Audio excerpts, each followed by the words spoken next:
खेळकर वृत्तीने विनोद स्वीकारण्याची क्षमता दिवसागणिक कमी होत असून प्रत्येकाच्या वैयक्तिक, सामूहिक आणि जातीपातीच्या समूहाच्या अस्मिता टोकदार झाल्याने विनोदी लेखन करणे जोखमीचे होत चालले आहे, असं मत प्रसिद्ध अभिनेते आणि लेखक ऋषिकेश जोशी यांनी व्यक्त केलंय.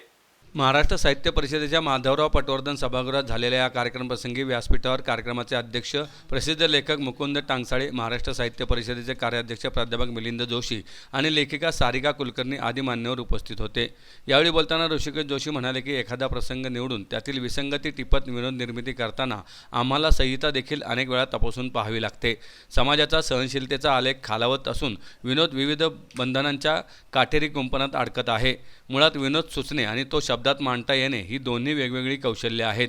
ज्याला विनोद लिहिता येतो त्याला तो सादर करता येईलच असे नाही, आणि ज्याला सादर करता येतो त्याला तो लिहिता येईलच असे नाही.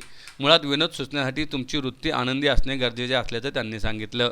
यावेळी बोलताना महाराष्ट्र साहित्य परिषदेचे कार्याध्यक्ष प्राध्यापक मिलिंद जोशी म्हणाले की समाजाच्या विविध अंगाला वाहिलेले ग्रंथ आपणास आढळून येतात, परंतु विनोदाला वाहिलेला ग्रंथ आढळून येत नाही.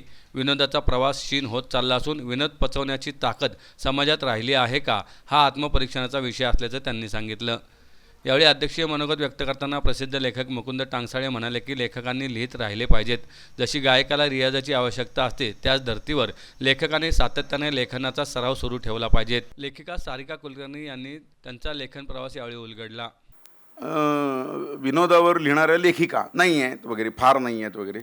त्याला आता काय कारण असेल हा एक वेगळ्या संशोधकांचा, ह्यांचा साहित्य हे यांचा विषय आहे. तो त्यांनी ते निर्माण कराव्यात ते व्यक्ती अशा सगळ्या. पण त्याच्यामध्ये संसार, रहाट गाडगं, एकूण सगळी जबाबदारी आणि ह्याच्यामध्ये वेळ काढून परत आता पुरुषांना त्यावरती, पुरुष तसे फार डॅमची नसतात, ते कशात फारसे पडत नाहीत, पण ते स्त्रियांना रोजच्या जगण्यामध्ये परत एकदा विशिष्ट तटस्थपणानं बघण्यासाठी तो जो एक मानसिक शांतता किंवा दिवसभराचं सगळं टॅली केल्यानंतर आतमध्ये असलेला जो आनंदाचा कारंजा जो आहे ना, तो तुम्हाला लिहायला प्रवृत्त करतो. आणि मला लक्षात आलं की ही व्यक्ती जी आहे सारिका कुलकर्णी, ही अतिशय मजेत असणार आहे ही. कारण जिथं कुठं जाऊ तिथे एका विशिष्ट ती प्रवृत्ती जी आहे, ती प्रवृत्ती अत्यंत प्रफुल्लित असल्याशिवाय तुम्हाला असं लिहिता येणं शक्य नाही. मग विषयांचा वेगवेगळा व्यासंग आहे. व्यासंग असल्यामुळे व्यासंग म्हणण्यासारखं काही नाही, पण प्रत्येक विषयाची आवड असणं हे फार गरजेचं आहे. म्हणजे साहित्य असू दे, संगीत असू दे, अभिनय असू दे. आता आता आता विनोदी लेखिका म्हटल्यानंतर शॉपिंगवर लिहिलं नाही असं होऊच शकत नाही.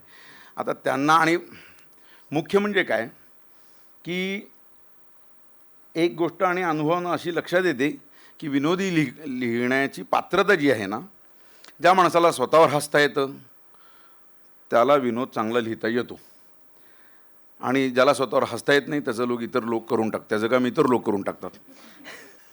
आज आपल्या दैनंदिन जीवनातूनच विनोद आणि हास्य हे हद्दपार होत आहे, अशी एकूण सगळी परिस्थिती निर्माण झाली.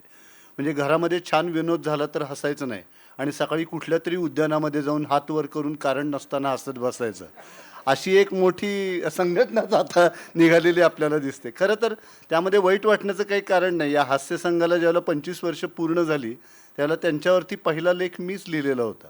पण जीवनातलं हे हास्य, ही स्वाभाविकता, विनोद किती आपण गमावत चाललो आहे याचं एक चित्र आज आमच्या समाजामध्ये आपल्याला दिसतं. त्यामुळं वर्गामध्ये मुलं गंभीर, सभेमध्ये श्रोते गंभीर, घरामध्ये माणसं गंभीर. प्रथम यांना त्रिफळा चूर्ण देऊन यांचा बद्धकोष्ठतेचा विकार दूर करावा की काय, अशी एकूण सगळी परिस्थिती आहे. तर या पार्श्वभूमीवरती मुकुंद टांगसाळे सर आज या ठिकाणी उपस्थित आहेत. मला आठवतं आहे की नाशिकला जे साहित्य संमेलन झालं, त्या साहित्य संमेलनामध्ये एक विषय होता की मराठी साहित्यातला विनोद मृत झाला आहे की काय. तर अनेक समीक्षकांनी मराठी साहित्यातला विनोद हरवला नसून तो मृतच झालेला आहे, आणि आता त्र्यंबकेश्वरच्या घाटावरती त्याची क्रिया करण्याची वेळ आलेली आहे वगैरे अशी टोकाची मतं व्यक्त केलेली होती. पण मी इतका निराश होणारा नाही. जयंत दळवी नेहमी म्हणायचे, त्यांची जन्मशताब्दी आहे, की शाळेमध्ये असताना मी 3 काळ शिकलो होतो, भूतकाळ, वर्तमान काळ आणि भविष्यकाळ, आणि साहित्य क्षेत्रामध्ये आल्यानंतर 4था काळ शिकलो, तो म्हणजे पडता काळ. त्यामुळं कायम वडीलधाऱ्यांना असं वाटत असतं, म्हणजे पुलंच्या वेळेससुद्धा त्यांना वाटत असेल की आता पुढच्या पिढीत लिहिणारं कोणी नाही. टांगसाळे सरांनासुद्धा वाटत असेल पुढच्या पिढीत लिहिणारं कोणी नाही. पण मी आशावादी आहे, सारिका कुलकर्णी आहेत, इतकं निराश होण्याचं कारण नाही.